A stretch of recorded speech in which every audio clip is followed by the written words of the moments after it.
The world has seen many empires, but none like Rome. From a single city on the banks of the Tiber, Rome rose to command the world. Her legions marched across deserts, mountains, and seas unbroken, unstoppable, eternal. Her standards flew in every land, from the misty fields of Britannia to the golden shores of Egypt. Her cities gleamed with marble and fire. Her roads stretched farther than the eye could see, binding the world beneath a single name, Roma. Senators debated in mighty halls, generals rode through cheering crowds, and emperors ruled beneath the gaze of the gods. This was the heartbeat of civilization, the center of power, law, and glory. A world built on discipline and ambition. A people who believed their destiny was to rule. In the arenas, thunder roared. In the temples, prayers rose to the heavens. Every stone, every banner, every triumph spoke of one truth: Rome was eternal. But even eternal things have beginnings. Before the empire, before the legions, before the crown of Caesar, there was a story. A legend of a man who fled a burning city, carrying the hope of a new world in his hands. His name was Aeneas, and from his destiny, Rome was born.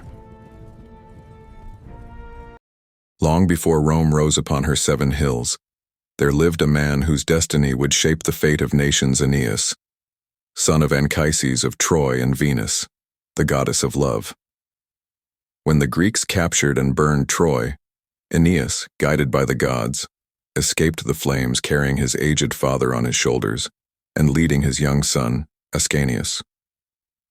He wandered the seas for years, enduring storms and sorrow, until he reached the shores of Italy. There, after many struggles and wars, he founded a new home for the survivors of Troy, the city of Lavinium, named after his Italian wife, Lavinia. Aeneas became the ancestor of a new race, born of Trojan courage and Latin blood. From him would spring a dynasty of kings, and from that line, a city destined for eternal glory: Rome. Aeneas's son, Ascanius, Iulus, founded Alba Longa, where his descendants ruled for many generations. These were the Silvian kings, so called because the first of them, Silvius, was raised in the woods. One after another they reigned: Aeneas Silvius, Latinus Silvius, Alba Silvius, Capys, Capitus, Tiberinus, Agrippa, Romulus Silvius, Aventinus, and Proca. They ruled for centuries, keeping alive the flame of Troy and Latium. Yet it was under Proca's house that fate began to stir again, for his 2 sons, Numitor and Amulius, would set in motion the chain of events that led to Rome's birth. When King Proca of Alba Longa died, he left behind 2 sons, Numitor, the elder and rightful heir, and Amulius, the younger, ambitious and cunning. By custom and by blood, the throne belonged to Numitor, but Amulius's heart burned with envy. Through deceit and force he seized the crown, exiled his brother, and slaughtered Numitor's sons to secure his power. Only Numitor's daughter, Rhea Silvia, was left alive. Amulius, fearing that she might one day bear a son to challenge him, made her a Vestal virgin, consecrated to the goddess Vesta and sworn to remain childless for life. Yet the gods had other plans. One night, as Rhea Silvia tended the sacred fire of Vesta, a divine presence filled the temple. The god Mars, mighty lord of war, appeared before her in shining armor. He looked upon her with favor, and from their union were born twin sons, Romulus and Remus. When the news reached Amulius, his fear turned to fury. He saw in these children a threat to his throne. He ordered his soldiers to take the infants and cast them into the river Tiber, to drown them and erase their bloodline forever. But fate, the same fate that had guided Aeneas from the ruins of Troy, would not be denied. The river overflowed its banks and carried the basket gently to a shallow shore, where it came to rest beneath a wild fig tree at the foot of the Palatine Hill. There, under the shade of that tree, a miraculous sight unfolded. A she-wolf, drawn by the cries of the infants, came to them. Instead of devouring them, she licked their faces and gave them milk, nursing them as though they were her own cubs. For days she guarded them, until a shepherd named Faustulus discovered the strange scene. Awed by the sight, he gathered the children and carried them home to his wife, Acca Larentia, who raised the twins as her own sons. Under their care, Romulus and Remus grew into strong, fearless young men. They were natural leaders, bold in spirit and quick to defend the weak. Unknown to them, royal blood flowed in their veins, the blood of Aeneas, the hero of Troy, and Mars, the god of war. As the years passed, the twins became leaders among the shepherds of the hills. But when the herdsmen of King Amulius clashed with them, Remus was captured and taken before Numitor, the exiled king, and his own grandfather, though neither yet knew it. Numitor, seeing the young man's courage and bearing, was struck by a strange sense of recognition. When Romulus came to rescue his brother, the truth was revealed. The twins were the sons of Rhea Silvia, grandsons of Numitor, and rightful heirs to the throne of Alba Longa. With the help of their followers, the twins raised an army. They stormed the palace, slew Amulius, and restored Numitor to his rightful throne. The people rejoiced, for justice had returned to the house of Aeneas. After restoring their grandfather, Romulus and Remus turned their thoughts to the place of their miraculous salvation, the banks of the Tiber River. There, they decided to build a new city, a settlement for those without home or country, just as their ancestor Aeneas had once founded a new people. But soon the brothers quarreled. Each wished to be the founder. Each desired to rule. Romulus chose the Palatine Hill, while Remus preferred the Aventine Hill. To resolve their dispute, they agreed to seek the will of the gods through augury, the watching of birds. Remus claimed to have seen 6 vultures first, but Romulus declared that he had seen 12. Anger flared between them. Pride overcame brotherly love. Romulus began building his city upon the Palatine Hill, marking its boundaries with a sacred furrow. In mockery, Remus leapt over the half-built wall, scoffing at its low height. Romulus, enraged, struck him down, crying, "So perish whoever dares to cross my walls." Thus, Remus fell the first bloodshed in the founding of Rome. Though Romulus mourned his brother, he continued the work that destiny had laid upon him. Romulus finished his city and named it Rome, after himself, in the year 753 BCE, making him the first king of Rome. He opened its gates to all men, wanderers, exiles, and fugitives, creating a refuge for the outcasts of every land. As Aeneas had once led the homeless Trojans to a new world, Romulus now gathered the homeless of Italy and gave them a home. To populate it further, he devised a plan both clever and cruel. He invited the neighboring Sabines to a festival, and during the celebration his men seized their women, the infamous rape of the Sabine women. It was not merely an act of violence, but a mythic allegory the moment Rome asserted itself against the world. Soon after, war erupted with the Sabines. But in the end, peace was made and the Sabines joined the Romans, uniting under Romulus's rule. He established the Senate, composed of 100 leading elders, the patres, from whom the patrician class would descend. He organized the legions, the citizen soldiers who would one day conquer an empire. And when his time came, legend says, he was taken up to the heavens in a storm, becoming the god Quirinus, patron of the Roman people. Thus ended the age of Romulus, warrior, founder, and first king of Rome. After Romulus came Numa Pompilius, a man of peace. Where Romulus had built walls, Numa built temples. He was a Sabine by birth, wise and devout, said to have been chosen by the gods themselves. Under Numa, Rome learned discipline not of arms, but of the spirit. He established the religious calendar, the office of the Pontifex Maximus, and the sacred rites that bound Rome to her gods. He taught that Rome's greatness would rest not only on conquest, but on pietas, duty, reverence, and respect for the divine order. In Numa's reign, the city knew peace, and the seeds of Roman religion took root.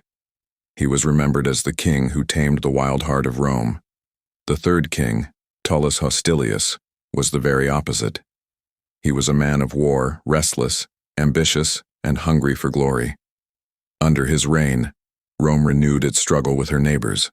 The story of the Hieraci and Curiati belongs to this age, 3 Roman brothers against 3 Albans, fighting to decide the fate of their cities.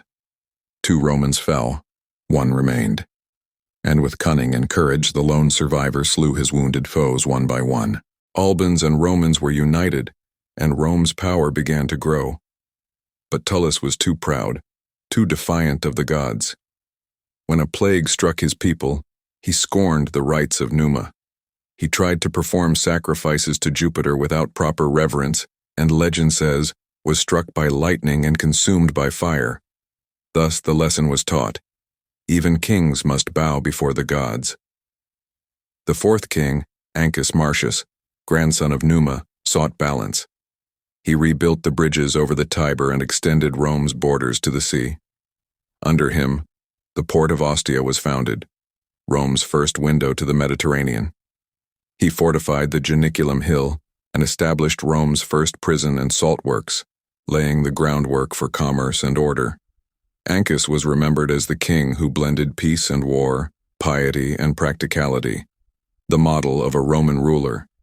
After him came a stranger, Lucius Tarquinius Priscus, known to history as Tarquin the Elder. He was an Etruscan by origin, a foreigner who rose to Rome's throne by cunning and charisma. Under Tarquin, the city transformed. He built the Cloaca Maxima, the great sewer that drained the marshes of the Forum. He began construction of the Temple of Jupiter Optimus Maximus on the Capitoline Hill, the grandest temple Rome had ever seen. He doubled the Senate, expanded the cavalry, and enriched the city with the splendor of Etruscan art and ceremony. For the first time, Rome began to look like a true city, not just huts and walls, but marble and grandeur. Yet, his reign ended violently assassinated by rivals within his court. But his wife, Tanaquil, would ensure his legacy lived on. Through Tanaquil's cunning came the rise of the next king, Servius Tullius. According to legend, he had been born a slave. One night as a child, his head burst into flame, but he was unharmed. Tanaquil, seeing it as a divine omen, raised him as her own. When Tarquin was murdered, she concealed his death, allowing Servius to rule in his stead. And when the deception was revealed, the people accepted him as king. Servius Tullius became one of the greatest lawgivers of early Rome. He organized the first census, dividing the population into classes based on wealth and military obligation. From this reform came the building blocks of the Roman army and political order. He expanded Rome's boundaries, fortified its hills, and built the first Servian wall around the city. He established new temples and festivals, giving structure to Rome's religious life.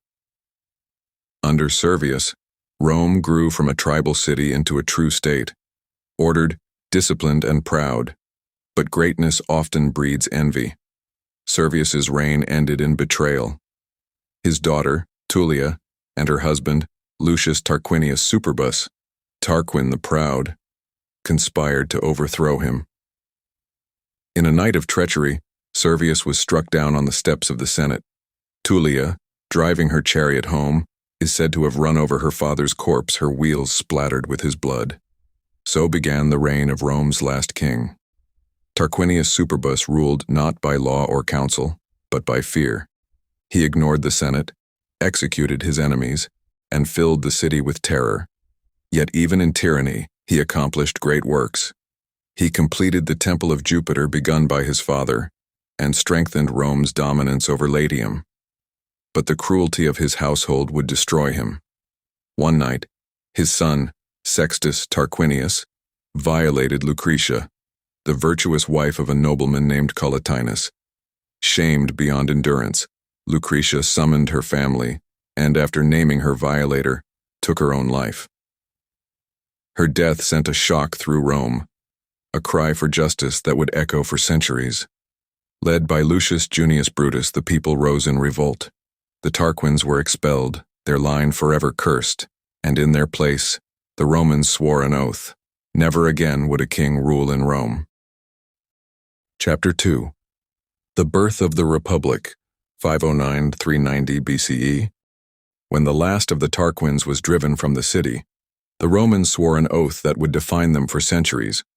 No man shall ever again be king in Rome. It was 509 BCE, the dawn of a new age. The monarchy was gone, but its shadow lingered. Rome had gained her freedom, yet faced the question every young republic must confront. How do you govern yourselves, and how do you keep power from falling into the hands of another tyrant? The Romans began by dividing power. 2 consuls chosen each year would hold the authority of the king, but only for a brief time and always as equals. They commanded the army, presided over the Senate, and executed the laws, but each held the power to veto the other. Beneath them stood a hierarchy of magistrates, praetors, quaestors, aediles, and above all, the Senate, the council of elders who guided the state. Yet not all Romans were equal. Society was divided between the patricians, the noble families descended from the first senators, and the plebeians, the common citizens who made up most of the population. The patricians guarded political power jealously, while the plebeians demanded their share in the new republic they had helped to build. This tension between the few and the many, the rich and the poor, would define Roman politics for the next 2 centuries. But first, Rome had to survive. The exiled king, Tarquinius Superbus, was not finished. He fled to Etruria and called upon the kings of the Etruscans to help him reclaim his throne. War followed the Battle of Silva Arzia, where one of the first consuls, Lucius Junius Brutus, met the Etruscans in combat. He fell in battle, but the Romans stood victorious. The Tarquins were defeated. Brutus, the man who had overthrown the kings, became the first hero of the Republic. For a moment, it seemed the new state would hold, but liberty is fragile, and the old habits of power die slowly. In the early years, crises came one after another. The Volsci, the Aequi, and the Sabines, all neighboring peoples, tested Rome's strength. The Etruscans, under the powerful city of Veii, threatened from the north. The young republic faced enemies on all sides, and from within, the seeds of division. The consuls, drawn from the patrician class, ruled in the name of the people but often against their interests. When war came, the plebeians filled the ranks of the army. They fought, bled, and died for Rome. Yet upon returning, many found themselves ruined by debt, their farms seized by the wealthy. It was a cruel irony, the defenders of freedom enslaved by their own countrymen. Finally, the plebeians had enough. In 494 BCE, they did something unprecedented. They withdrew from the city. They marched out, laid down their arms, and camped on a nearby hill, refusing to fight or work until their voices were heard. This was the first secession of the plebs, and it shook Rome to its core. Desperate to restore order, the Senate negotiated. The plebeians would return, but only if granted representation. Thus was created the office of the tribune of the people, sacrosanct, untouchable, endowed with the power of veto. No law could pass without their consent. The tribunes became the guardians of the plebeians and the embodiment of popular power within the Republic. Rome had avoided civil war, but the struggle between classes had only begun. Over the next century, Rome was shaped by this conflict of the orders, a slow, grinding battle for equality under the law. The plebeians demanded access to the highest offices, the right to intermarry with patricians, and protection against arbitrary rule. At every step, the patricians resisted, and at every step, the plebeians pushed harder. One of their greatest victories came in 451 BCE. To ensure fairness and consistency, the Romans decided to set their laws in writing for all to see.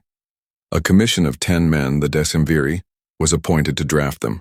For 2 years they worked, carving into bronze tablets the principles that would form the foundation of Roman justice. The result was the 12 Tables, Rome's first written code of law. Simple, stern, and practical, the 12 Tables dealt with everything from property rights to family duties, debt, and punishment. They declared that all citizens, rich or poor, were subject to the same laws, a revolutionary idea in a world ruled by privilege. Children in later centuries would memorize them as the moral backbone of Roman identity. Rome was no longer a city of men's whims, but of written law. Yet even here, power corrupted. The decemviri clung to authority beyond their term, and one of them, Appius Claudius, abused his power to seize a young woman named Virginia. Her father, to save her honor, killed her himself in the public square. Outrage swept the city. The people rose again, and the decemviri were driven out. Rome restored her consuls, and once more the Republic survived its own ambition. Meanwhile, the wars continued. For a century, Rome fought her neighbors in Latium and Etruria, victories measured not in single battles but in endurance. Slowly, through alliances and conquests, the city extended its reach across central Italy.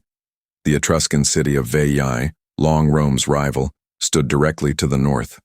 Wealthy, powerful, and proud. For years, the two cities waged intermittent war. Finally, in 396 BCE, after a siege lasting a decade, the Roman general Marcus Furius Camillus captured Veii by tunneling beneath its walls. The spoils were immense. The city was sacked, its population enslaved, and its lands annexed. For the first time, Rome ruled over another city's territory, a glimpse of the empire to come. Camillus returned home in triumph, hailed as a second founder of Rome. But fate, as always, had other plans. In 390 BCE, disaster struck. From the north descended a new enemy, tall, fair-haired warriors from beyond the Alps, the Gauls. Led by a chieftain named Brennus, they swept through Etruria, crushing all resistance.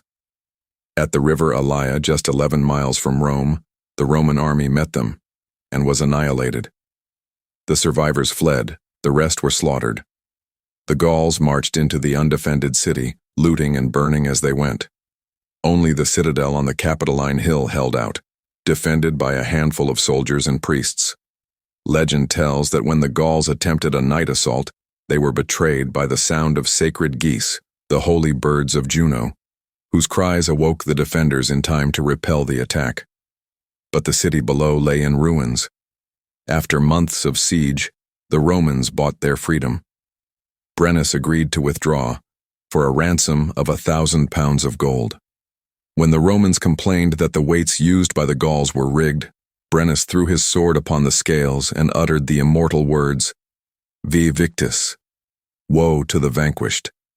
It was a humiliation unlike any Rome had known. The city was gutted, its temples desecrated, its pride shattered. For a moment, it seemed the Republic might perish, but from the ashes rose resilience. Marcus Furius Camillus, recalled from exile, led the rebuilding. He convinced the people to stay to restore their city stone by stone. Rome is not her walls, he said, but her people. And the Romans believed him. They rebuilt their homes, their temples, their Senate house.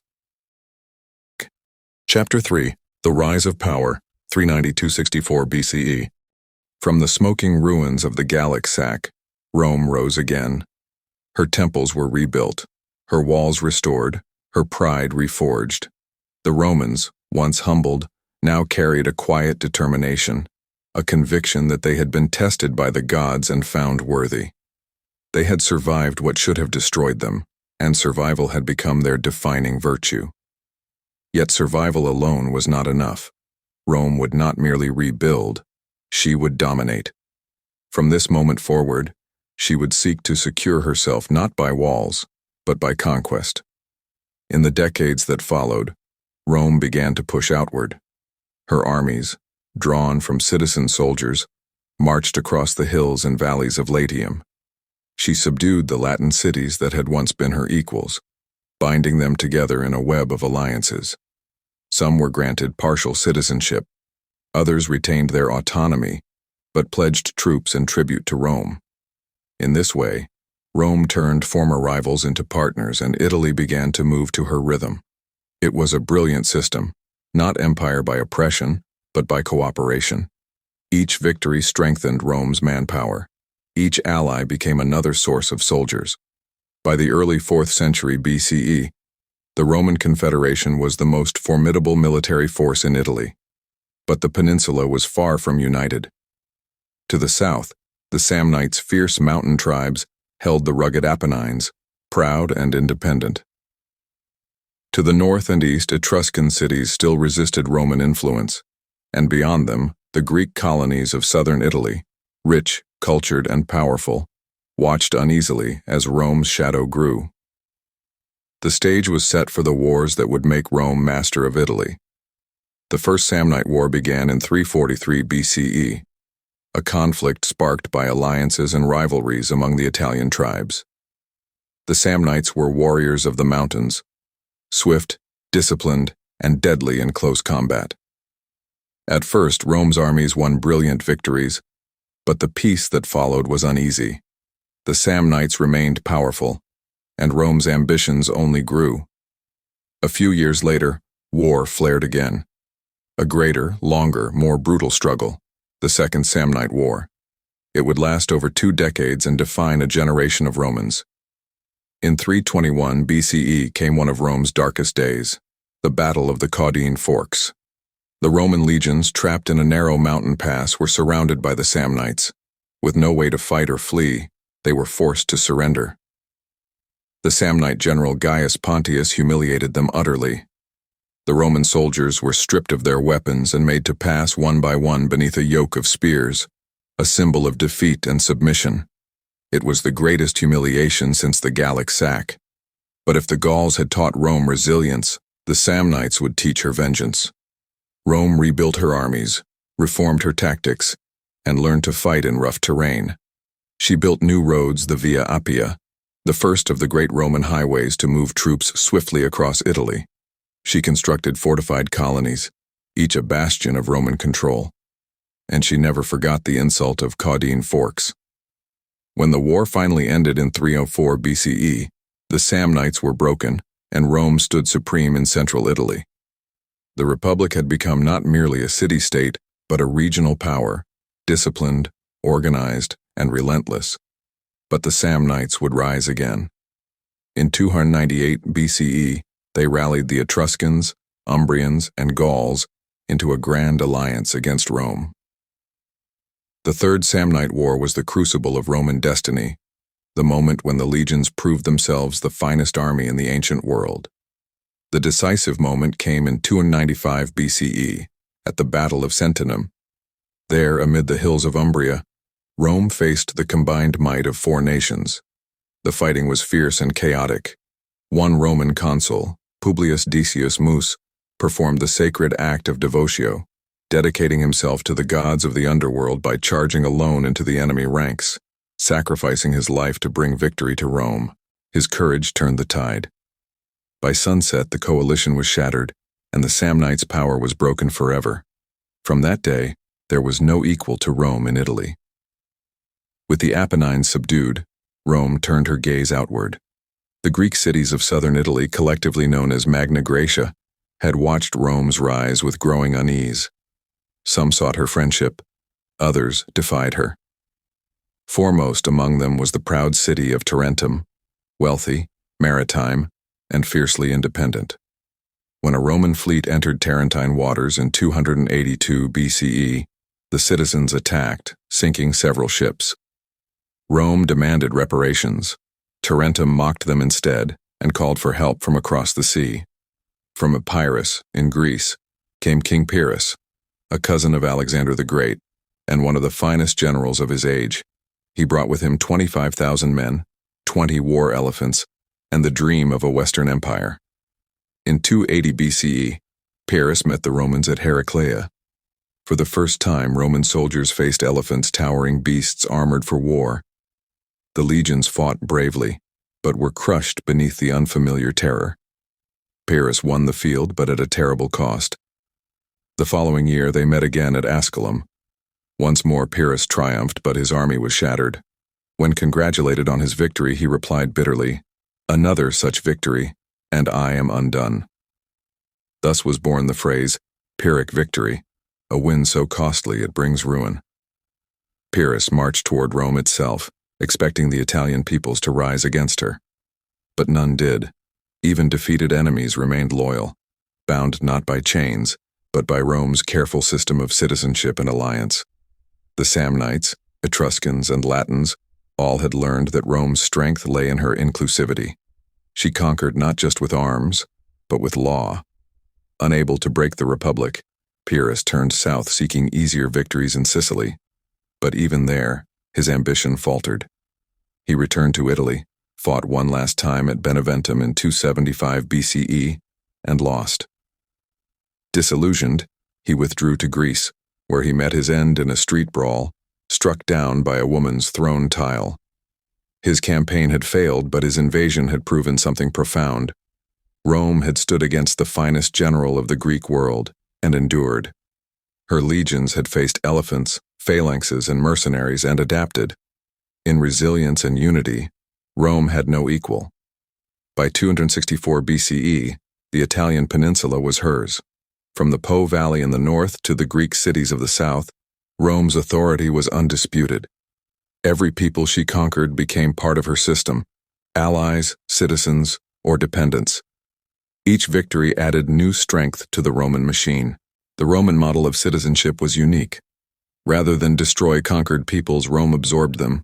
She offered varying degrees of inclusion, civitas sine suffragio, citizenship without vote, granting rights, protection, and the promise of full membership in the Republic. This policy turned enemies into Romans and ensured a steady supply of soldiers for her legions. It was not a soft policy. Rebellion was crushed without mercy. But those who submitted found a place within the Roman world. It was a vision of empire through integration, not yet global, but unmistakably imperial. In these years, Rome's internal structure also matured. The conflict of the orders, which had once divided the Republic, was nearing its resolution. By the middle of the 3rd century BCE, plebeians could hold nearly every office once reserved for patricians. The two classes had merged into a single Roman elite, the nobiles, families of distinction who dominated politics regardless of origin. Rome had found balance between tradition and adaptability, between aristocracy and merit. Her institutions, designed to prevent tyranny, had instead created efficiency.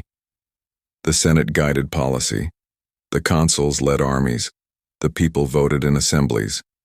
Each part checked the others, forming a system strong enough to survive crisis, yet flexible enough to evolve. The Republic, tempered by centuries of conflict, now stood at the threshold of greatness. But new challenges awaited, challenges far beyond Italy's shores. Across the narrow strait of Messina lay Sicily, a land of wealth and opportunity, but also of rivalry. Its fertile plains and strategic harbors were coveted by two powers: Carthage, the great maritime empire of North Africa, and Syracuse, the last bastion of Greek influence in the West.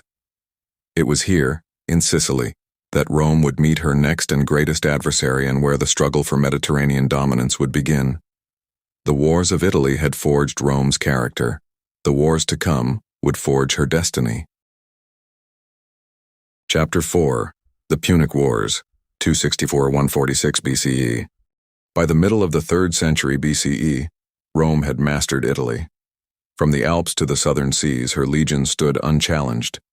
But across the narrow waters of the Mediterranean lay another power, older, richer, and ruled by the sea.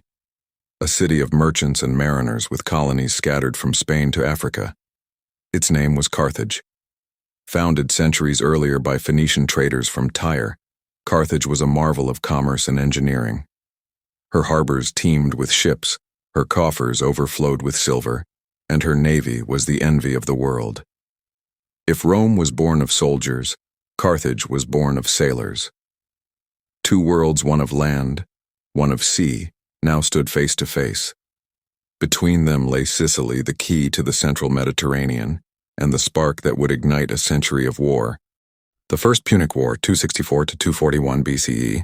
The conflict began, as great wars often do, from a small and local quarrel. In 264 BCE, a band of Italian mercenaries known as the Mamertines seized the Sicilian city of Messana and appealed to both Rome and Carthage for aid. Each side answered, and soon found themselves enemies. The First Punic War was unlike anything Rome had ever faced.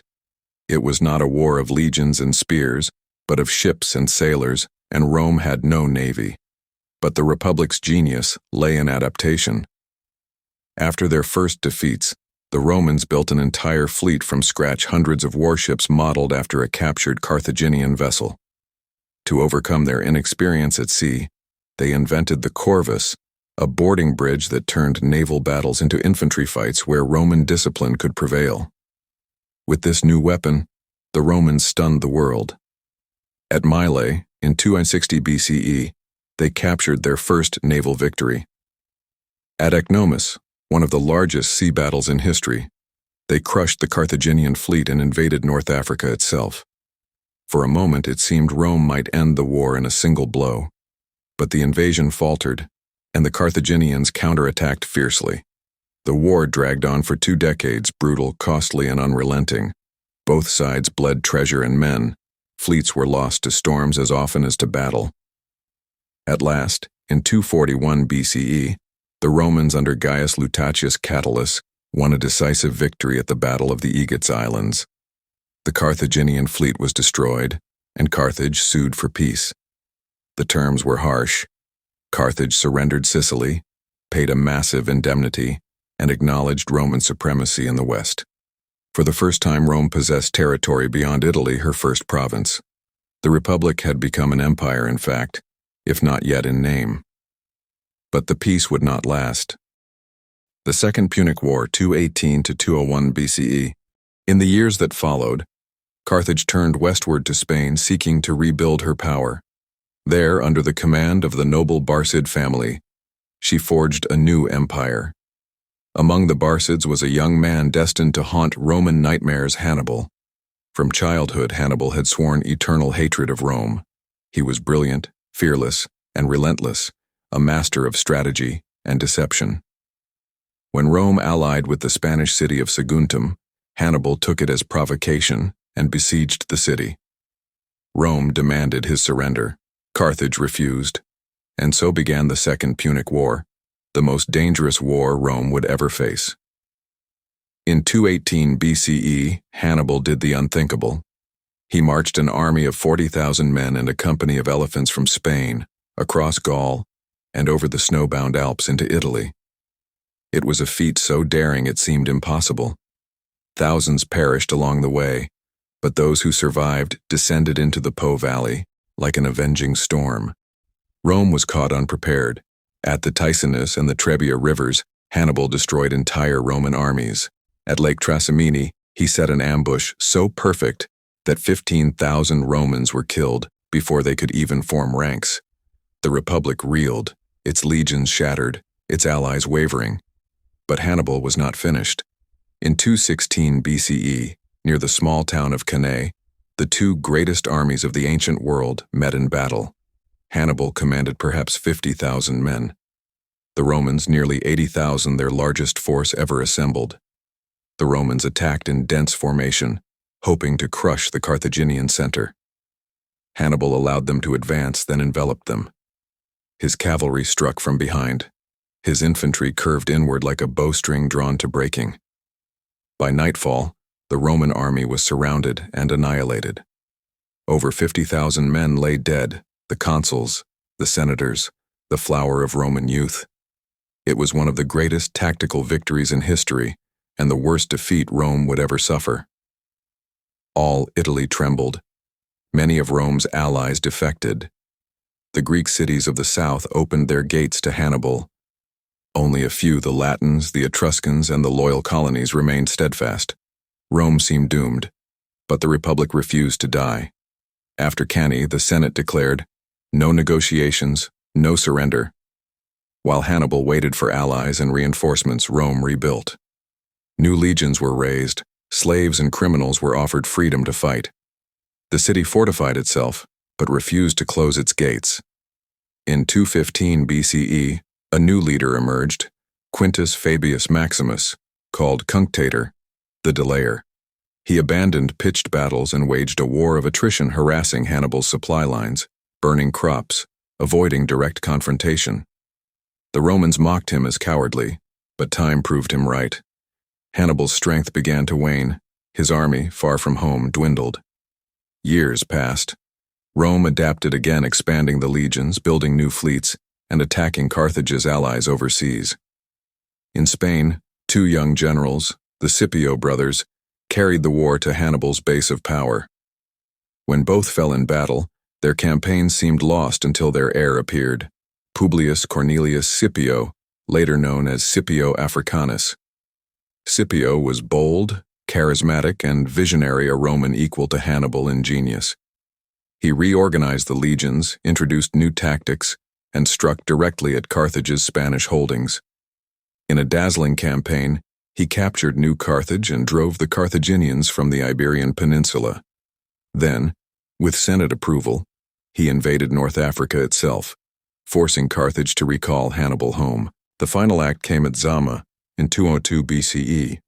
The two greatest generals of the age faced each other across the African plain. Hannibal's elephants charged. Scipio's men opened ranks, letting the beasts pass harmlessly through. The Roman cavalry, led by Laelius and Massinissa, an allied Numidian prince, struck from the rear, just as Hannibal had done at Cannae. This time, the trap closed on Carthage. Hannibal was defeated. Carthage sued for peace. Rome demanded harsh terms.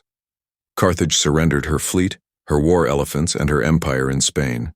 She paid enormous reparations and was forbidden from waging war without Rome's consent. The long nightmare was over. Rome had endured Hannibal and emerged stronger than ever. She was now the supreme power of the Western Mediterranean. The Third Punic War, 149 to 146 BCE. For 50 years, Carthage lived under Roman supervision, humiliated but prosperous. Her merchants rebuilt their fortunes. Her fields once again bloomed with grain. But prosperity brought envy, and envy brought fear. Many in Rome, led by Cato the Elder, warned that Carthage might rise again. At the end of every speech, Cato would repeat the same words: Carthago delenda est. Carthage must be destroyed. In 149 BCE, Rome acted. When Carthage defended itself against Numidian aggression without Roman permission, the Senate declared war.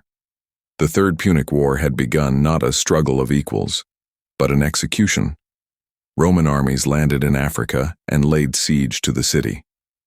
Carthage, though weakened, fought with desperate courage. For 3 years, her citizens resisted starvation, fire, and bombardment. Every man, woman, and child took up arms. It was no longer a war, it was annihilation. In 146 BCE, under Scipio Aemilianus, grandson of the great Scipio Africanus, the Romans breached the walls. The fighting turned street by street, house by house, until the city was consumed. When it was over, Carthage was leveled. The survivors, some 50,000 souls, were sold into slavery. The site was cursed, plowed with salt, and left desolate. The city that had once rivaled Rome for mastery of the world was erased, and from the ashes, Rome stood alone. The victory over Carthage changed everything. Rome was now mistress of the Mediterranean, Mare Nostrum, our sea. Her legions ruled not only Italy and Sicily, but Spain, Corsica, Sardinia, and North Africa. Her influence reached into Greece and Asia Minor. But with empire came temptation, wealth, corruption, and power beyond imagining. The wars that had forged Roman unity now gave birth to inequality. The old virtues of simplicity and discipline began to erode. The Senate grew arrogant. Generals grew ambitious. The poor grew restless. The Republic had triumphed abroad. But at home, the seeds of decay were already sprouting. The age of external conquest was ending. The age of internal conflict was about to begin. Chapter 5. The Fall of the Republic, 133 to 27 BCE. The destruction of Carthage in 146 BCE marked the summit of Roman power and the beginning of her unraveling. The Republic had no equal, no enemy strong enough to threaten her from without. But within her borders, new forces were rising: ambition, greed, and the hunger for absolute power. Rome had conquered the world, and in doing so, had lost control of herself. The ancient virtues that had sustained her discipline, equality before the law, devotion to the common good, began to erode. The spoils of empire flowed into the city, and with them came corruption. The Senate, once a council of wise elders, became a club of aristocrats guarding their privileges. The rich grew richer, the poor poorer. The legions that had once fought for the Republic now fought for their commanders. The Republic that had survived kings and conquerors would not survive its own success. The seeds of revolution, the Gracchi, 133 to 121 BCE.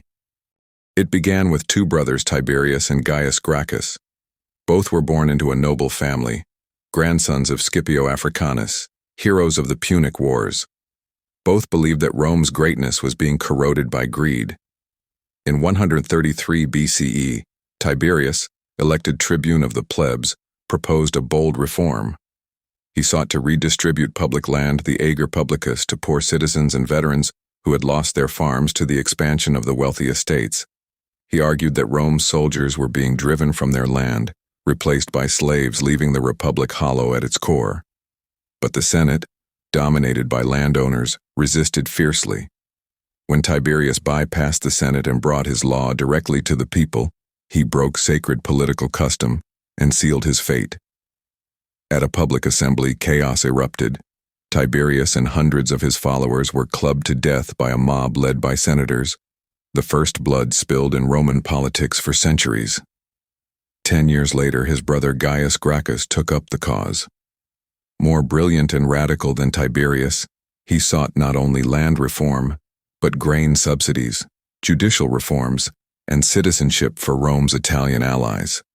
His eloquence electrified the people, but terrified the elite. In 121 BCE, amid riots and panic, the Senate declared a senatus consultum ultimum, a decree of emergency, and sent soldiers to suppress him. Gaius fell on his own sword rather than be captured. With the deaths of the Gracchi, the Republic crossed a threshold it could never recross. Violence had entered politics and would never leave it again. The March of the Armies, Marius and Sulla, 107 to 78 BCE. The next generation inherited a broken system. The gap between rich and poor widened. The provinces bled under corrupt governors. And in the east, new enemies stirred, the kingdoms of Numidia and Pontus, defying Roman authority. Into this chaos stepped Gaius Marius, a man of humble birth but immense ambition. A brilliant general and reformer, he rose through the ranks by merit, not lineage. Elected consul in 107 BCE, he restructured the Roman army forever. Until then, only property-owning citizens could serve as soldiers. Marius opened enlistment to the landless poor men who would fight not for Rome, but for their general. He promised them pay, plunder, and land in return for loyalty. It was a revolution in military culture and a fatal one. Under Marius, these new legions crushed Rome's enemies, Jugurtha of Numidia, the Germanic invaders of the north, the Cimbri and Teutones. Rome hailed Marius as a savior, the third founder of Rome. But his power and prestige terrified the Senate. Then came another soldier, Lucius Cornelius Sulla, an aristocrat of icy ambition and ruthless intellect. He had served under Marius in Numidia and now sought his own glory. When war broke out with King Mithridates of Pontus in the east, both men claimed command. The Senate granted it to Sulla, the assembly gave it to Marius. Sulla made a decision that shattered the Republic's last taboo. He marched his army Roman soldiers on Rome itself. For the first time in history, Roman legions fought Roman citizens in the streets. Sulla seized the city, drove Marius into exile, and restored senatorial authority. But Marius returned the following year with his own army, unleashed a reign of terror, and purged his enemies in blood. Rome was now ruled not by law, but by the sword. When Marius died, Sulla returned from his eastern campaign and repeated the cycle: another march, another massacre.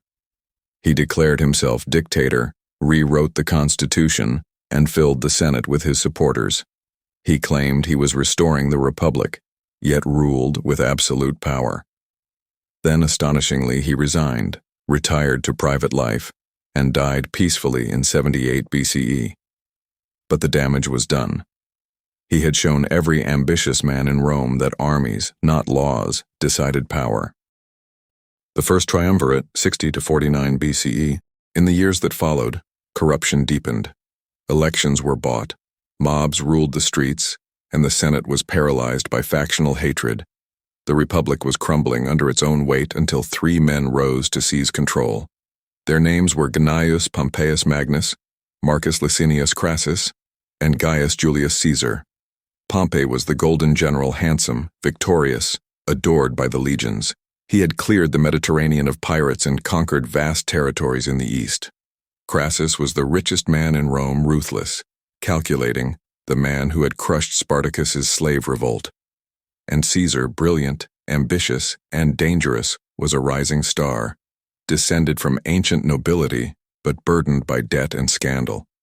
Together they formed an alliance, the first triumvirate, a private pact to dominate the Republic. Each brought something: Pompey his armies, Crassus his wealth, Caesar his political genius. They divided power, crushed opposition, and ruled Rome behind the facade of legality. In 59 BCE, Caesar was elected consul. Through cunning and charm, he passed reforms that favored both the poor and his allies.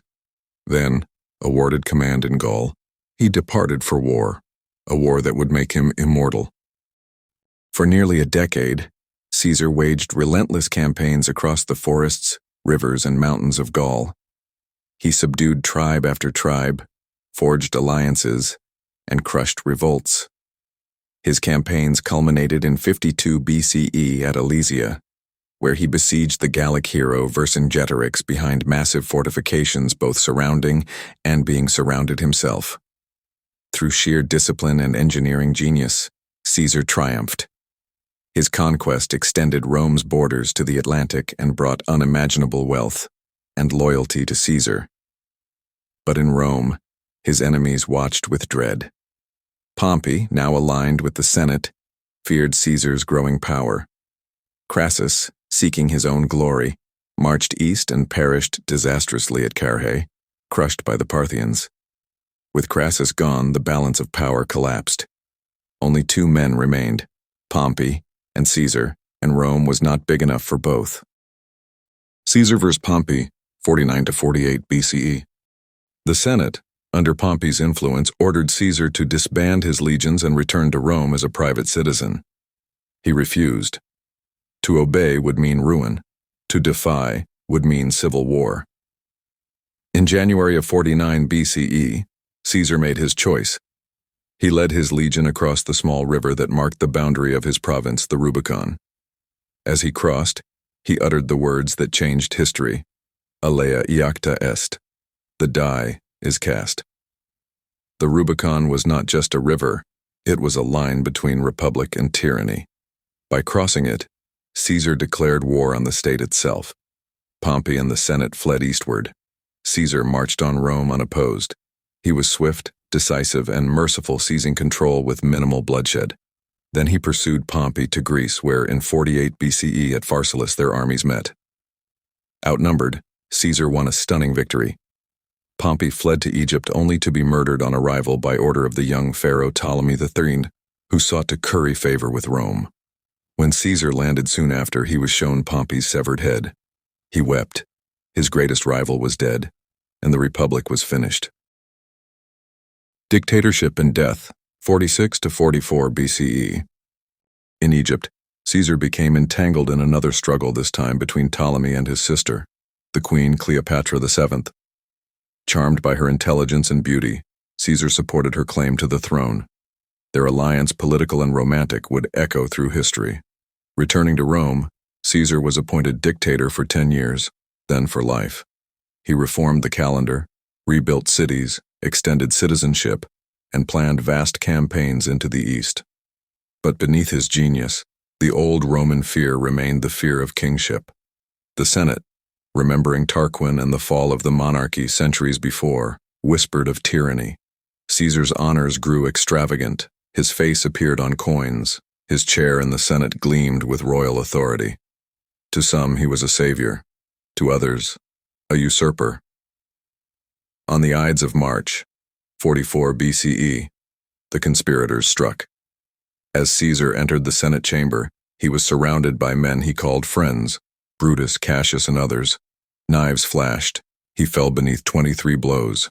His last words, according to legend, "Et tu, Brute?" The assassins believed they were saving the Republic. Instead, they had killed it.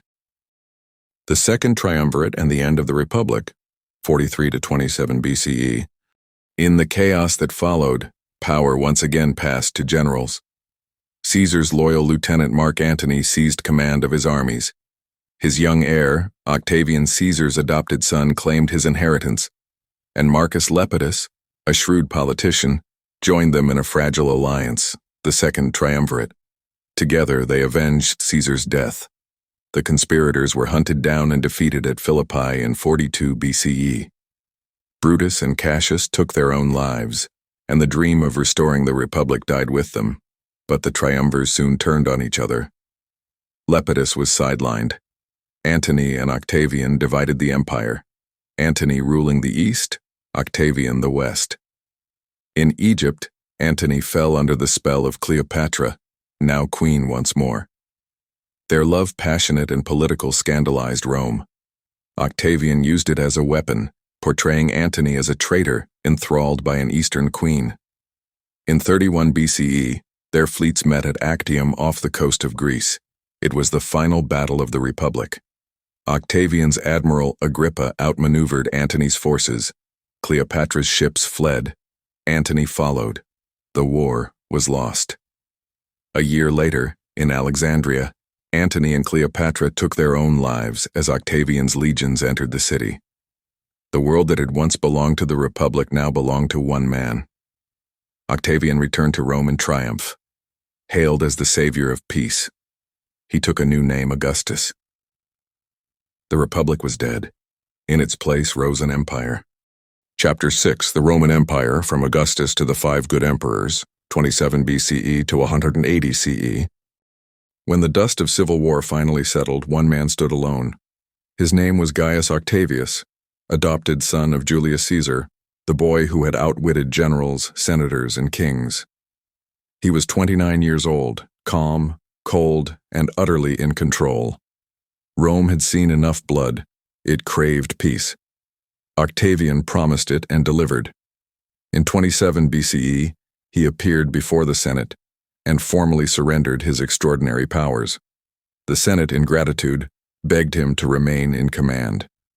They granted him a new title, Augustus, the revered one. And so began a new era, the Roman Empire. Officially, the Republic still existed. Elections continued. Magistrates held office. The Senate still debated. But all power, military, financial, political, flowed through Augustus. He ruled not as a king, but as princeps, first citizen. It was monarchy disguised as republicanism, a brilliant illusion that would last for centuries. The age of Augustus, 27 BCE to 14 CE. Augustus understood what the Republic had forgotten, that power alone could not rule. It must also heal. He restored temples, revived traditional religion, and rebuilt the city in marble. He reformed the army, creating a professional standing force loyal to the state, not to ambitious generals. He established the Praetorian Guard, an elite corps charged with protecting the emperor himself, though in time, it would become both sword and dagger. His reign ushered in an era of unprecedented peace, the Pax Romana, the Roman peace. For 2 centuries, the Mediterranean world would know stability unknown since Alexander's day. Under Augustus, trade flourished, roads expanded, and provinces were governed with efficiency. He ruled with quiet authority, blending humility with absolute control. He called himself Princeps Senatus, the first among equals, yet every decision ultimately rested on his will.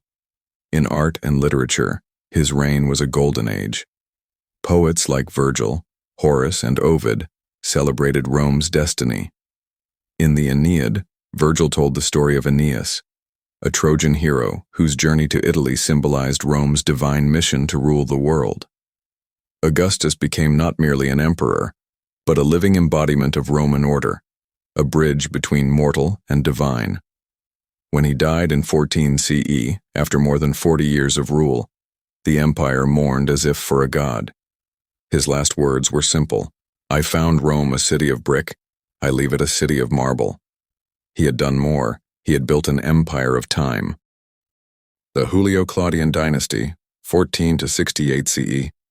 After Augustus came his stepson Tiberius, capable but brooding and withdrawn. A soldier of immense talent, he secured the frontiers along the Rhine and the Danube, yet distrusted the Senate and the people alike. As paranoia consumed him, he withdrew to the island of Capri, leaving Rome to intrigue and corruption. Then came Caligula, the young and brilliant heir who quickly descended into madness. At first adored by the people, he soon declared himself a living god, built temples in his honor, and ruled with cruelty and excess. His reign ended in blood, assassinated by his own guards after 4 years of terror. Caligula was succeeded by his uncle Claudius, a scholar mocked for his stammer and limp. Yet Claudius proved a shrewd and diligent ruler. He expanded the empire into Britain, reformed the legal system, and improved administration. He also strengthened the imperial bureaucracy, drawing freedmen and professionals into governance, a subtle but lasting revolution. After Claudius came Nero, the last of the Julio-Claudians, young, artistic, and catastrophic.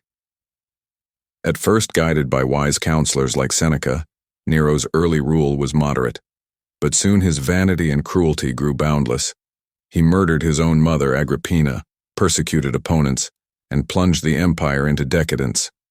In 64 CE, a great fire consumed much of Rome. Rumors spread that Nero had watched it burn, playing his lyre. To deflect blame, he accused the small, unpopular sect of Christians, ordering brutal executions, the first of many persecutions. Finally, rebellion erupted across the provinces. Abandoned by the Senate and his guards, Nero fled and took his own life, whispering, "What an artist dies in me." With his death, the Julio-Claudian dynasty ended, and chaos began. The year of the 4 emperors, 69 CE. In the power vacuum that followed, the legions proclaimed their own generals as emperors. In a single year, Rome saw 4 men claim the purple Galba, Otho, Vitellius, and finally Vespasian. Civil war raged across the empire, but by year's end, Vespasian, commander of the Eastern legions, prevailed. A soldier of humble origin, Vespasian restored discipline and stability. He rebuilt the treasury, began construction of the Colosseum, and founded the Flavian dynasty. Under his rule and that of his sons, the empire regained its balance. The Flavians and the Colosseum, 69 to 96 CE. Vespasian's reign was practical and unpretentious. He taxed, rebuilt, and restored order. When told a new tax on public urinals was disgraceful, he held up a coin and remarked dryly, "Money does not smell." Upon his death in 79 CE, power passed to his son Titus, who reigned only 2 years but earned eternal fame for compassion. In 79 CE, Mount Vesuvius erupted, burying the cities of Pompeii and Herculaneum beneath ash and fire. Titus organized relief and aid with remarkable speed. A year later, when Rome suffered a devastating fire, he opened his palace to the homeless. He died young, mourned as the delight of mankind. His brother Domitian succeeded him, capable but authoritarian. Suspicious and cruel, he demanded divine honors and ruled as an autocrat. Yet even he strengthened the frontiers and managed the empire efficiently. In 96 CE, he was assassinated by palace conspirators, ending the Flavian line. But from this bloodshed emerged one of Rome's greatest eras. The age of the 5 good emperors, 96 to 180 CE. In the wake of Domitian's death, the Senate chose a new emperor, Nerva, elderly and wise, who ruled briefly, but set a precedent that would shape the next century. He adopted his successor by merit, not blood. Thus began the line of the 5 good emperors: Nerva, Trajan, Hadrian, Antoninus Pius, and Marcus Aurelius. It was the high tide of Roman civilization. Trajan, 98 to 117 CE, was the soldier emperor, a man of courage and vision. Under his command, The empire reached its greatest extent from the Atlantic to the Persian Gulf, from the sands of Africa to the highlands of Scotland. He conquered Dacia, modern Romania, bringing vast wealth in gold to Rome. His triumphal column still stands, spiraling upward with scenes of victory, a monument to Rome's might and art. Trajan was beloved for his justice, modesty, and generosity. When the Senate greeted him, they wished every emperor to be luckier than Augustus and better than Trajan. His successor, Hadrian, 117 to 138 CE, was both soldier and philosopher. He abandoned overextended frontiers and sought to consolidate rather than expand. He traveled tirelessly across the empire, inspecting defenses, commissioning art, and spreading Greek culture. In Britain, he built Hadrian's Wall, marking the northern boundary of Roman control. A patron of architecture, he rebuilt the Pantheon, whose great dome still defies time. Hadrian believed empire was not about conquest, but order, a symphony of nations bound by law. After Hadrian came Antoninus Pius, 138 to 161 CE, whose long and peaceful reign was marked by fairness and prosperity. He rarely left Italy, yet governed with wisdom and restraint. Under him, the empire reached the height of stability. Rome's population neared 1 million. Its provinces flourished. Its laws and roads united 3 continents. Then came the philosopher-emperor Marcus Aurelius, 161 to 180 CE. A Stoic thinker, he ruled with intellect and duty, but his reign was troubled. Wars along the Danube, a devastating plague, and unrest at home. Amid the turmoil, he wrote his Meditations, reflections on virtue, fate, and the burden of power. "Waste no more time arguing about what a good man should be," he wrote. "Be one." He fought tirelessly to defend the empire's frontiers, living for years among soldiers on the cold northern plains. He embodied the ideal of the philosopher king, the last of his kind. When he died in 180 CE, the world mourned the passing of Rome's golden age. He was succeeded by his son Commodus, a vain and cruel ruler whose reign would mark the beginning of decline. Chapter 7. Crisis and Decline. The 3rd Century and the Rise of Christianity, 180 to 312 CE. When Marcus Aurelius died in 180 CE, Rome's golden age died with him. His son and heir, Commodus, was not a philosopher but a performer. He fancied himself the reincarnation of Hercules, fought as a gladiator in the arena, dressed in lion skins and renamed months after himself. Under his reign, corruption spread like rot through the Senate, the army, and the provinces. He executed senators on whims, sold public offices to the highest bidder, and drained the treasury on spectacle and self-worship. At last, the Praetorian Guard, Rome's own protectors, turned against him. On New Year's Eve, 192 CE, Commodus was strangled in his bath by a wrestler. The dynasty of the philosopher kings was over, and the empire slipped once more into chaos. For a brief, uneasy moment, the Senate restored the Republican name.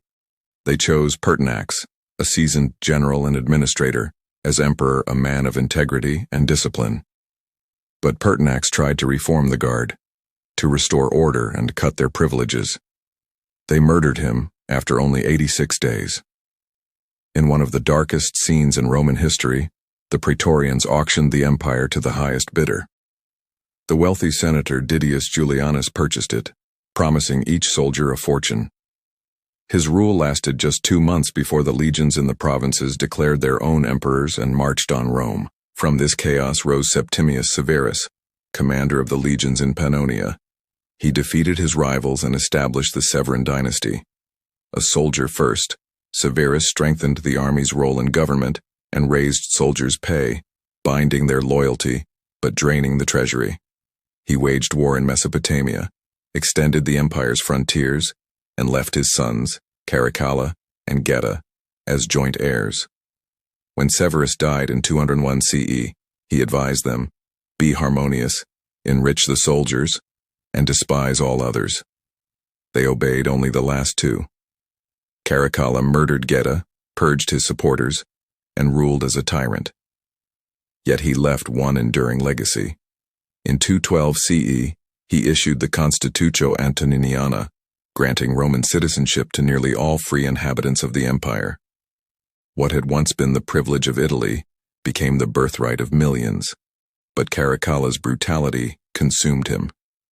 He was assassinated by his own guards while relieving himself on campaign. The empire then descended into half a century of anarchy, a time historians would call the crisis of the 3rd century. From 235 to 284 CE, the empire nearly collapsed under the weight of its own ambition. In those years, Rome had more than 20 emperors, most slain by rivals or their own troops. Frontiers crumbled.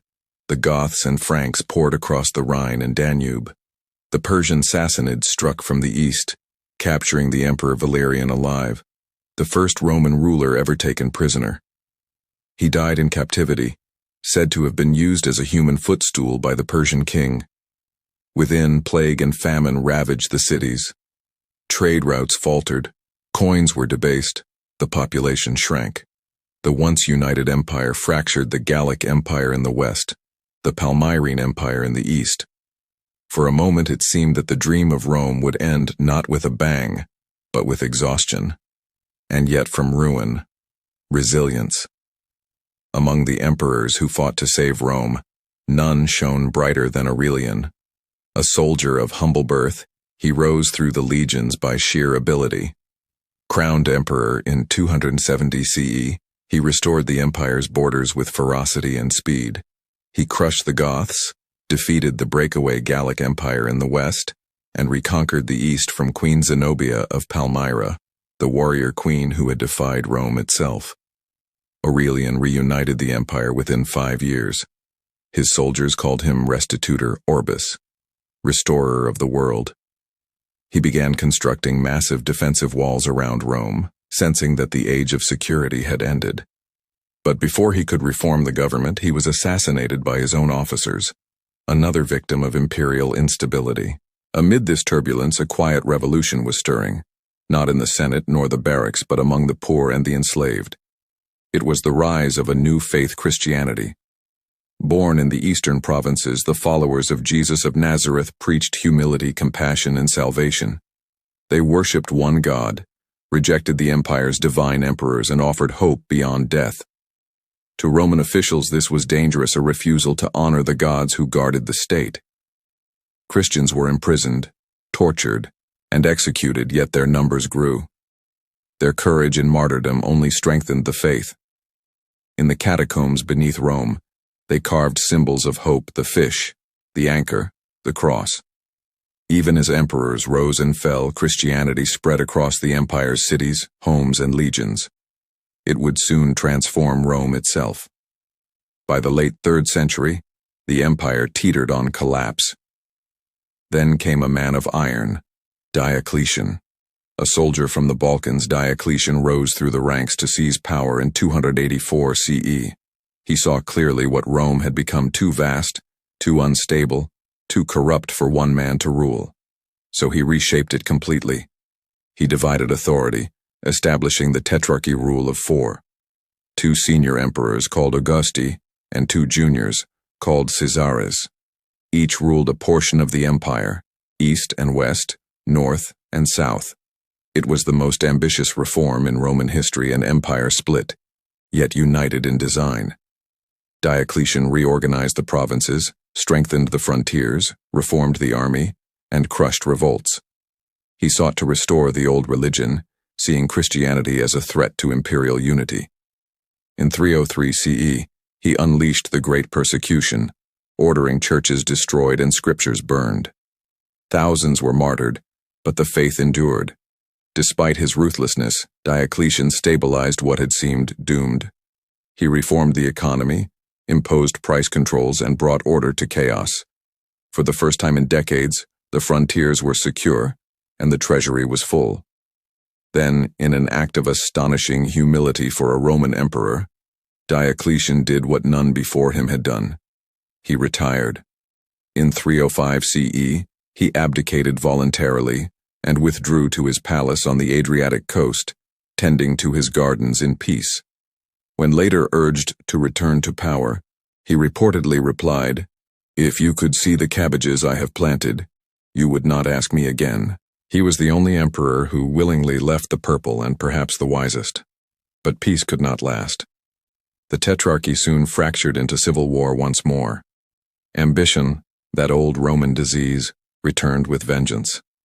Among the contenders for power was a man whose reign would change Rome, and the world, forever. His name was Constantine. The son of a tetrarch, Constantine rose through intrigue, courage, and vision. In 312 CE, facing his rival Maxentius at the Battle of the Milvian Bridge, he prayed for victory. According to legend, he saw a sign in the sky, a cross of light, and the words, "In this sign, you will conquer." He ordered his soldiers to paint the Christian symbol, the Chi-Rho, on their shields. Against all odds, he triumphed. The following year, he issued the Edict of Milan, granting religious tolerance to all faiths, including Christianity. The persecutions ended. The once hunted faith now walked openly through the streets of Rome.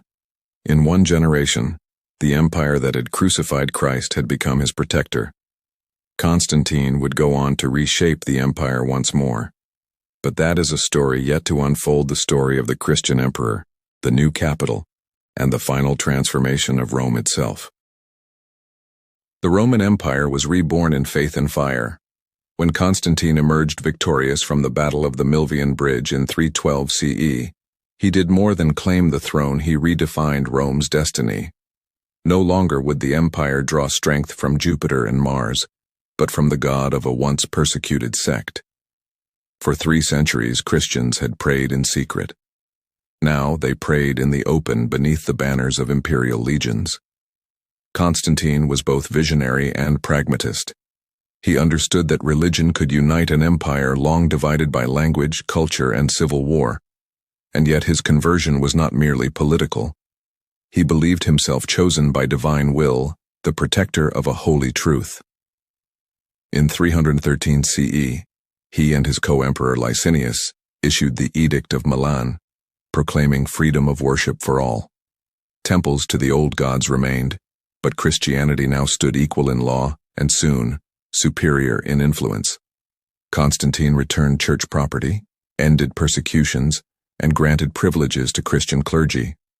He built great basilicas at Rome, Jerusalem, and Bethlehem, symbols of a faith now embraced by empire. But even as faith grew, so did division. Doctrinal disputes threatened unity. What was the nature of Christ, divine, human, or both? To settle the question, Constantine summoned bishops from across the world to the Council of Nicaea in 325 CE. It was the first ecumenical council in history, where doctrine became law and theology became politics. There, the Nicene Creed was written, a declaration of faith still recited today. Constantine had done what no emperor before him dared.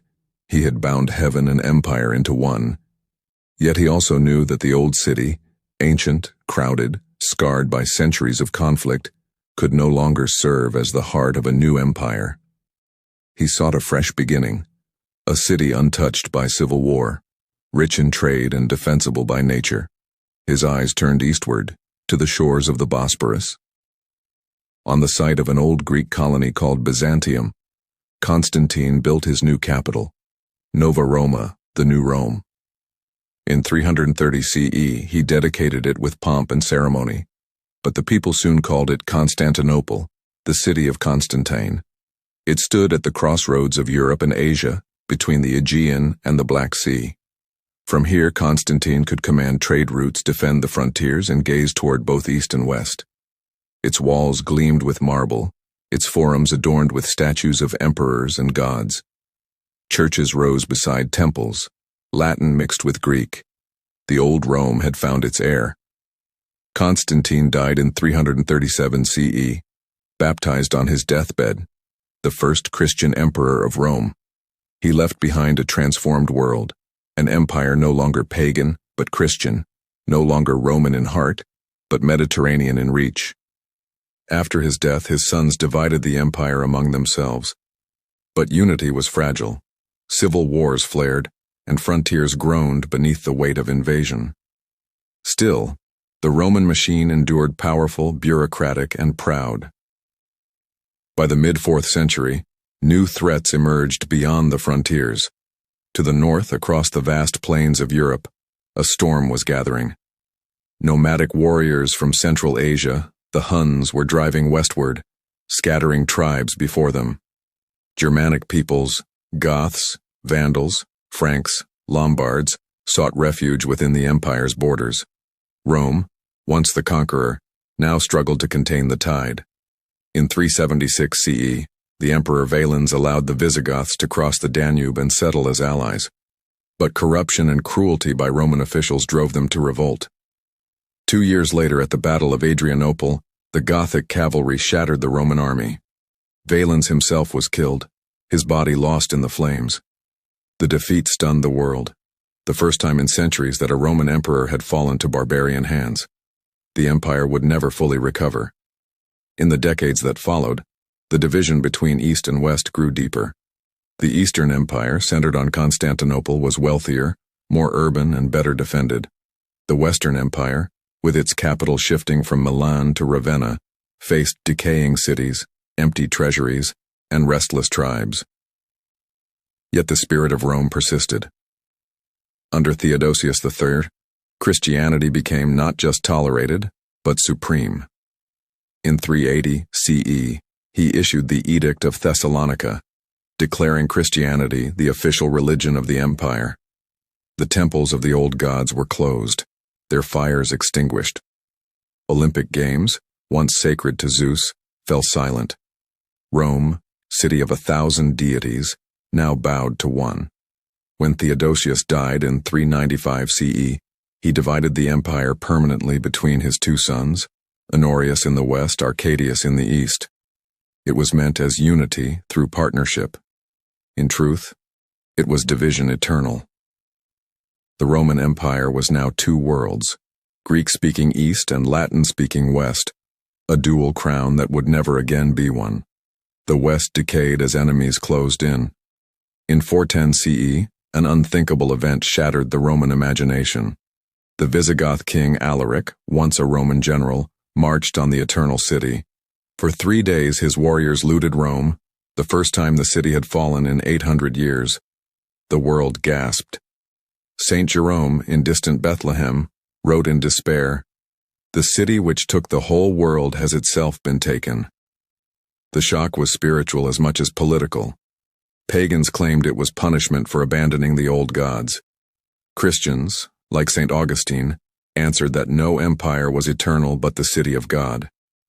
Rome rebuilt, but its aura was broken. The center of power had shifted forever to the east. Through the 5th century, waves of invaders pressed deeper into Roman lands. The Vandals crossed from Spain into North Africa, seizing Carthage, the empire's breadbasket. Their king, Gaiseric, ruled the western Mediterranean and launched raids against Italy itself. In 455 CE, his fleet reached Rome, and for 14 days the city was plundered once more, giving rise to the word vandalism. In Gaul, the Franks rose. In Britain, Roman legions withdrew, leaving the island to fend for itself. Along the Danube, the Huns under their fierce leader Attila struck terror into Europe. They called him the Scourge of God. His armies burned cities, enslaved populations, and drove nations before them like dust in the wind. In 451 CE, at the Battle of the Catalonian Plains, a coalition of Romans and Visigoths halted Attila's advance, a desperate alliance of empire and barbarian. Rome had survived another blow, but barely. By now, the Western Empire was a shell of its former self. Its emperors were puppets, its armies filled with foreign mercenaries, its economy in ruin. Power rested not in the marble halls of Rome, but in the hands of generals, men of mixed blood, commanding mixed loyalties. The most formidable of these was Flavius Aetius, a soldier diplomat who held the empire together through sheer will. He had fought alongside the Huns in his youth, then against them as a man. But when he was murdered by the jealous Emperor Valentinian III, the West lost its last great defender.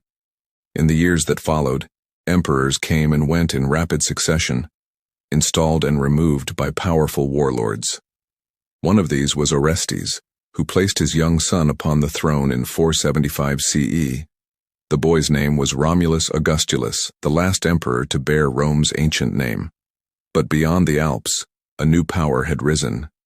The Germanic chieftain Odoacer, leading mercenaries long unpaid, marched on Italy.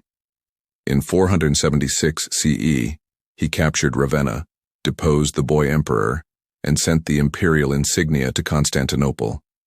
He did not claim the title of emperor. Instead, he ruled Italy in the name of the Eastern Emperor, a gesture of respect that concealed the truth. The Western Roman Empire had ended. No trumpet marked its fall, no grand funeral for its glory. The Senate still met, the people still lived. But the dream was gone. The city that once ruled the known world was now one kingdom among many. The Middle Ages had begun, yet even as the West fell to ruin, the East endured. In Constantinople, the legacy of Rome continued. Roman law, Roman armies, Roman emperors. The Byzantines, as we call them now, still called themselves Romans, Romaioi. Their empire would survive for another 1,000 years. And though the Western Empire was gone, its spirit remained, in the Latin tongue of the Church, in the laws that shaped Europe, in the architecture, the faith, and the dream of empire itself. Rome had fallen, but Rome also lived on. Chapter 9, The Eastern Empire, Byzantium and the Last Romans, 476 to 1453 CE. When the Western Empire crumbled in 476 CE, the Roman story did not end. It merely shifted east, to a shining city on the Bosporus, where marble domes and golden mosaics caught the rising sun. Constantinople, the city of Constantine, stood unbroken. Its walls, its wealth, and its wisdom preserved the ancient flame. The people called themselves Romaioi, Romans, and they were right. This empire we call Byzantium was not a new kingdom, but Rome reborn, the Roman Empire transformed, Greek in language, Christian in faith, imperial in spirit. Here the Senate still met, the emperor still reigned, and the law of Rome still ruled. But this was a different Rome, more Byzantine than Latin, more cathedral than forum, more cross than eagle. In the 6th century, the Eastern Empire reached its greatest heights under one of history's most remarkable rulers, Justinian I. Born to humble origins in the Balkans, Justinian rose through talent and ambition. Crowned emperor in 527 CE, he dreamed not merely of ruling the East, but of restoring the Roman world entire. His vision was audacious: one empire, one law, one faith. He began by reforming the machinery of state. Corruption was punished, administration streamlined, and law codified. With the help of his great jurist Tribonian, Justinian compiled centuries of Roman legal tradition into a single vast code, the Corpus Juris Civilis, or body of civil law. This monumental work would outlive the empire itself, forming the foundation of European law for centuries to come. But Justinian's ambition was not confined to parchment. He sought to reclaim the lost provinces of the West. To do so, he turned to his greatest general, Belisarius, a man of genius and loyalty, whose campaigns read like epic poetry. Belisarius struck first against the Vandals in North Africa. In a lightning campaign, he crushed their armies and restored Carthage to imperial control. Then he turned to Italy, where the Ostrogoths held sway. Year after year, war raged across the peninsula, cities besieged, populations starved, monuments shattered. At last, Rome itself was retaken. For a brief, flickering moment, Justinian's dream came true, the Mediterranean once more under Roman dominion. But victory carried a price. The wars drained the treasury, the frontiers were stretched thin, and plague descended upon the empire. In 541 CE, the plague of Justinian swept through Constantinople, killing hundreds of thousands, including, nearly, the emperor himself. When the fever passed, the empire was changed forever. The reconquered lands were impoverished. Italy, once the heart of empire, lay in ruins. Still, Justinian's legacy endured not in conquest, but in stone. In the heart of his capital, he built a monument to faith and empire, the Hagia Sophia, the Church of Holy Wisdom. Its vast dome seemed to float upon light itself, suspended by divine grace. When Justinian first entered its completed halls, he looked to the heavens and declared, "Solomon, I have surpassed thee." Even today, the Hagia Sophia stands a cathedral, a mosque, a museum, a living echo of the Roman soul.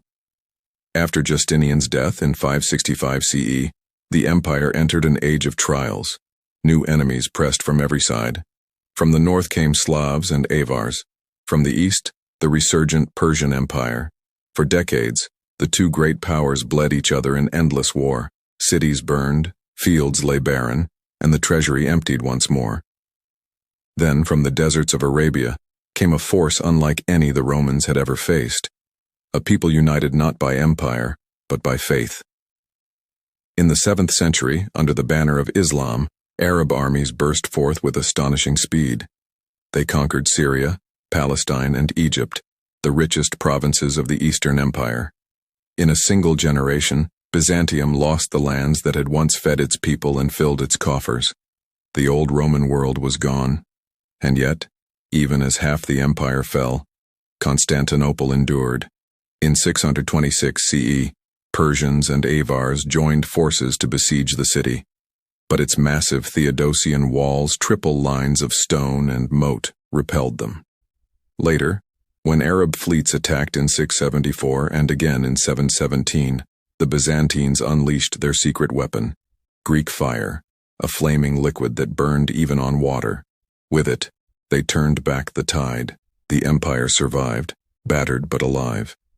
In the 8th and 9th centuries, Byzantium transformed again. It was smaller, poorer, but fiercely resilient, an empire of cities and scholars, monks and soldiers.